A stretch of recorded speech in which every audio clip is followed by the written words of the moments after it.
प्रिय मित्रों, नमस्कार। आज हम लोग महाभारत से प्रश्नोत्तरी करेंगे। जो UP TET, C TET, super TET, किसी भी परीक्षा में, चाहे वो एमपी टेट हो, रीट हो, यस टेट हो, किसी भी परीक्षा में प्रश्न महाभारत और रामायण से पूछ ही लिया जाता है कि महाभारत के लेखक कौन हैं और महाभारत में कितने अध्याय हैं, कितने सर्ग हैं। ऐसे प्रश्न आते रहते हैं। तो आज हम लोग महाभारत से के बारे में जानने की कोशिश करते हैं। तो चलिए, आइए मैं स्टार्ट करती हूँ महाभारत से बनने वाले प्रश्नों को। तो पहला है यहाँ पे, महाभारत के लेखक का नाम। सबसे पहले प्रश्न यही बनता है कि महाभारत के लेखक का नाम क्या होगा। तो महाभारत के लेखक का नाम व्यास, अब व्यास जी का ही नाम था कृष्ण द्वैपायन वेद व्यास हैं।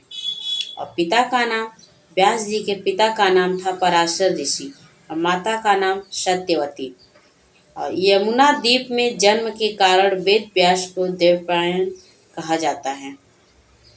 शरीर से कृष्ण वर्ण होने के कारण कृष्ण मुनि कहा जाता है। कृष्ण वर्ण अर्थात काले रंग के थे, इसलिए इनको कृष्ण मुनि कहा जाता है। और वैदिक मंत्रों को याज्ञिक उपयोग के लिए 4 वेदों में विभक्त करने के कारण वेद व्यास कहा जाता है। करें कि वैदिक मंत्रों को याज्ञिक उपयोग के 4 वेदों में विभक्त करने के कारण इन्हें वेद व्यास कहा जाता था, या मंत्रों को ये 4 वेदों में जो विभक्त किए थे, इनके कारण ही इनको वेद व्यास कहा जाता है। अर्थात वेदों को विभक्त करने वाले को वेद व्यास कहा जाता है।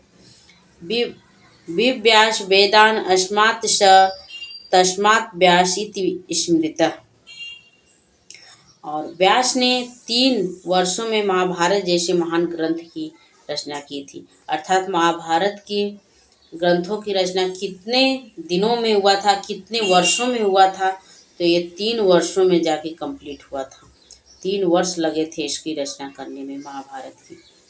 वंशावली देखते हैं महाभारत में। सबसे पहले वशिष्ठ जी हैं, इनके शक्ति, फिर इसने पराशर प्लस सत्यवती। पराशर वेद व्यास की माता पिता हैं, फिर व्यास जी हैं, पराशर से फिर व्यास जी हैं, व्यास जी से सुखदेव जी हैं।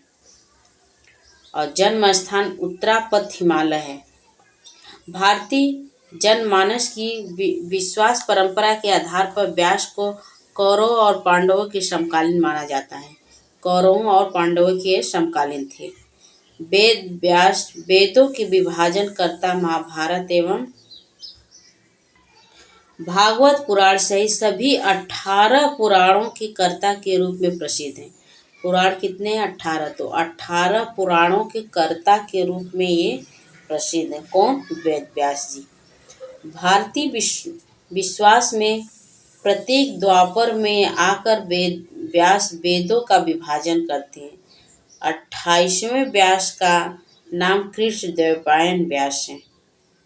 पाश्चात्य विद्वानों के अनुसार व्यास की किसी का नाम न होकर प्रतीकात्मक कल्पना है।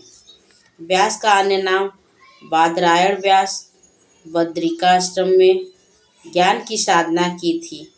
पराशर का पुत्र थे। इनको पराशर्य भी कहा जाता है, अर्थात इनके पिता का नाम पराशर था।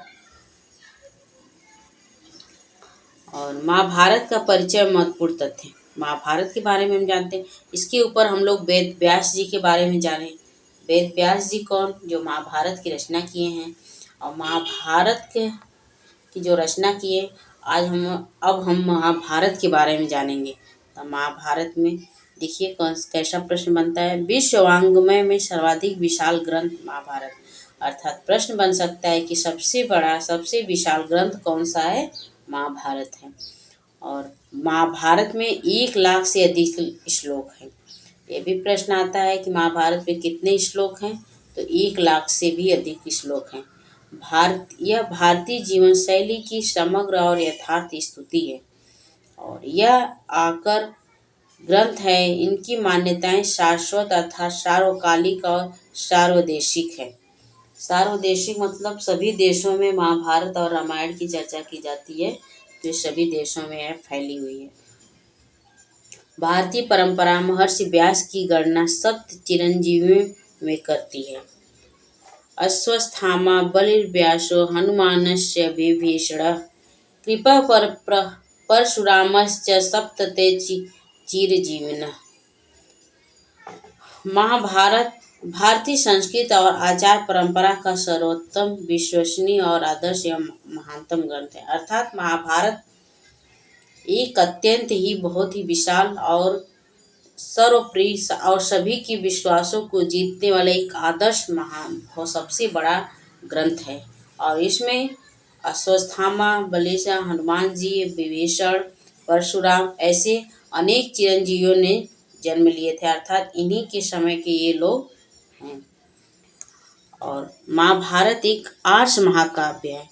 आर्ष मतलब जो ऋषि मुनियों के द्वारा लिखा गया रहता है काव्य हो, तो उनको आर्ष कहा जाता है। इसलिए महाभारत को आर्ष महाकाव्य कहा गया, क्योंकि ऋषि मुनि मतलब व्यास जी इनकी रचना किए हैं। तो व्यास जी एक पहले ऋषि थे, इसलिए इनको आर्ष काव्य कहा जाता है। महाभारत को ऋषि प्रणीत काव्यों में आर्ष महाकाव्य कहा जाता है। हाँ देखिए, नीचे लिखा भी है कि ऋषि की प्रणीत काव्यों को, अर्थात ऋषि के द्वारा लिखे गए काव्यों को आर्ष महाकाव्य कहा जाता है। और 1,00,000 श्लोक होने के कारण महाभारत सप्तसाहस्त्री संहिता भी कहा जाता है। अर्थात महाभारत में 1,00,000 से भी अधिक श्लोक हैं, इसलिए महाभारत का दूसरा नाम सप्तसाहस्त्री संहिता भी कहा जाता है। सत मतलब 100, सहस्त्री मतलब 1,000, मतलब 1,00,000 से भी अधिक इसमें श्लोक हैं। महाभारत वाल्मीकि रामायण से 4 गुना विशाल है। अर्थात यह रामायण की रचना किसने की थी? वाल्मीकि जी ने। और वाल्मीकि जी के रामायण से 4 गुना भी बड़ा है। महाभारत में लेखक ने अपने युग के समस्त उल्लेखनीय विषयों को उल्लेखित किया है। यन्य भारते तन् भारते, भारतवर्ष के समस्त पक्ष महाभारत में सम्मिलित है। धर्मे च अर्थे च कामे च मोक्षे च भरतवर्षभ्य यदि हास्ति तदन्यत्र अन्ये हास्ति न तत्क्वचित्। अनेक आध्यात्मिक तथा भक्तिपूर्ण ग्रंथ जैसे गीता, विष्णु सहस्रनाम, अनुगीता, गजेंद्र मोक्ष, भीष्मस्तवराज, पंचरत्न महाभारत के ही भाग हैं।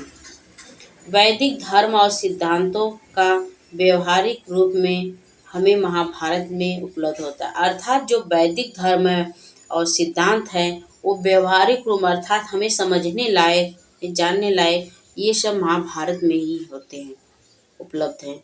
महाभारत जीवित भारतीय संस्कृति का प्रकाश है। और महाभारत का समय क्या है, कौन और सभी विद्वान अपने अपने मत से अलग अलग दिए हैं, जिनको हम लोग देख सकते हैं।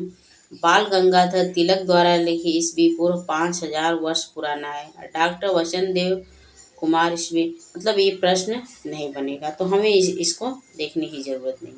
फिर आगे हम बढ़ते हैं। महाभारत का स्वरूप। महाभारत का स्वरूप कैसा है, तो इसको जानने की कोशिश करते हैं हम। 1,00,000 से अधिक श्लोक है इसमें, जिसको सप्तसाहस्त्री संहिता भी कहा जाता है, कहते हैं। और 18 पर्वों में विभक्त। महाभारत में कितने और खंड नहीं, भाग नहीं, सर्ग नहीं, देखिए 18 पर्व हैं इसमें।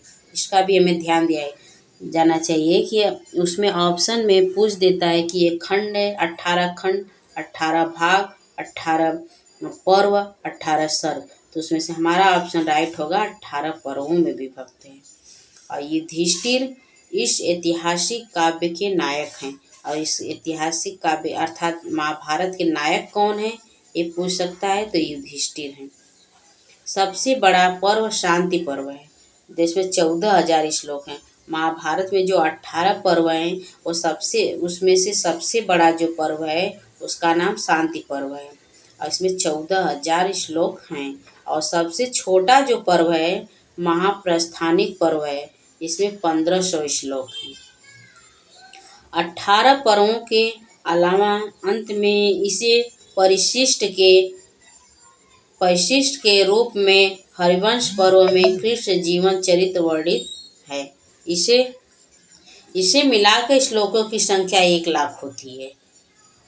और महाभारत पर आश्रित जो ग्रंथ हैं उनको देख लेते हैं। महाकाव्य हैं, किरातार्जुनीयम भी महाभारत पर आश्रित है, अर्थात महाभारत से ही लिया गया है किरातार्जुनीयम। तो किरातार्जुनीयम भारवी द्वारा विरचित एक महाकाव्य है और ये इसको बृहत्त्रयी के अंतर्गत रखते हैं।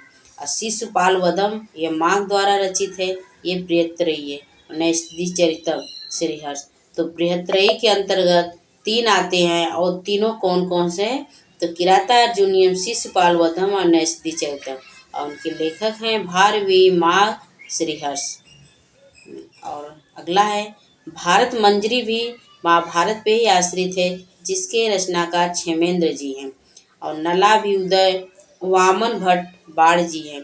दूत घटोत्कच भास जी है। दूत घटोत्कच जो भीम का लड़का था उसके बारे में इसमें लिखा गया है दूत घटोत्कच में। तो यह भास जी ने लिखा है, भास जी ने इसकी रचना किए हैं। मध्यम व्यायोग भास जी, बालचरित भास जी, उरुभंग भास जी, पंचरात भास जी है, दूतवाक भास जी, कर्णभार भास जी। अभिज्ञान शाकुंतलम जो कालिदास जी का बहुत ही सुप्रसिद्ध नाटक है, यह कालिदास जी द्वारा रचित ये अभिज्ञान शाकुंतलम भी महाभारत पे ही आधारित है, उसकी का अंश है। वेद संहारम, और यह वन पर्व से लिया गया। अभिज्ञान शाकुंतलम जो महाभारत में वन पर्व है उससे इसकी रचना की गई है और कालिदास जी ने किए हैं। वेद संहार भट्ट नारायण, बाल भारत राजशेखर, किरातार्जुनीयम व्यायोग वत्सरा। देखिए किरातार्जुनीयम के हैं भारवी या किरातार्जुनी व्यायोग के वत्सराज, यह ध्यान देने योग्य बातें हैं। और चंपू ग्रंथ कौन कौन से हैं? नल चंपू त्रिविक्रम भट्ट, भारत चंपू अनंत भट्ट, भारत चंपू राज चूड़ामणि दीक्षित, और पांचाली स्वयं चंपू या नारायण चंपू। ये सब महाभारत पे ही आधारित है, इसलिए इसमें दिया गया है। और महाभारत का अंश भगवत गीता। समाज परंपरा में एकमात्र ग्रंथ भगवत गीता स्वीकृत है। यह भीष्म पर्व अर्थात 25 से 42वें में है। इसमें 18 अध्याय, 700 श्लोक एवं अनुष्टुप छंद है। तो आज के लिए इतना ही। नमस्कार दोस्तों, और मेरी वीडियो आपको कैसी लगी वह ज़रूर बताइए। लाइक करिए इसको और शेयर करें। जय हिंद।